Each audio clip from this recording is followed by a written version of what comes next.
বাবা, আমাকে 1 কেজি চাল দিবে? হ, দিমু না কেন? টাকা দিলে অবশ্যই দিমু। 100 টাকা দাও, 1 কেজি চাল অহনি দিতাছি। কি বলো বাবা, 1 কেজি চালের দাম 100 টাকা? এত টাকা আমি কই থেকে দিমু? 1 কেজি চাল তো মাত্র 50 টাকা। আমি এ গ্রামে নতুন বাবা, আমি অনেক গরিব মানুষ। দাও না আমাকে 1 কেজি চাল 50 টাকায়। আরে না না, কি কও? তোমার মাথাটা তো ঠিক আছে নাকি? 1 কেজি চাইলে আমি 50 টাকায় বিক্রি করলে আমার লাভ থাকবো নি? দূর হও তো এখান থেকে, আমার সামনে থেকে যাও তো।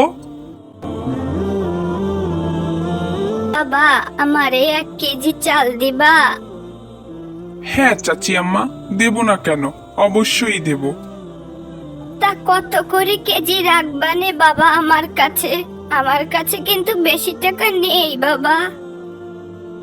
তোমার কাছে বেশি রাখবো না নে চাচিমা, তুমি চিন্তা করো না, তুমি মাত্র 40 টাকাই দিও, যেই দামে আমার কিনা দাম।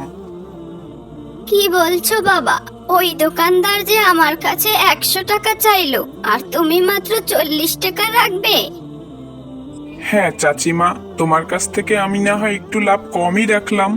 সবসময় যে বেশি লাভ রাখতে হবে এমন কোনো কথা নেই। মাঝে মাঝে অল্প কিছু লাভের মধ্যে অনেক স্বস্তির শান্তি খুঁজে পাওয়া যায়। তুমি আমার জন্য শুধু একটু দোয়া করবে, তাহলেই আমার হবে। মহান আল্লাহ তাআলা ব্যবসাকে হালাল করেছেন। আমি কেন মানুষকে ঠকিয়ে এত টাকা বেশি নেব বলো তো?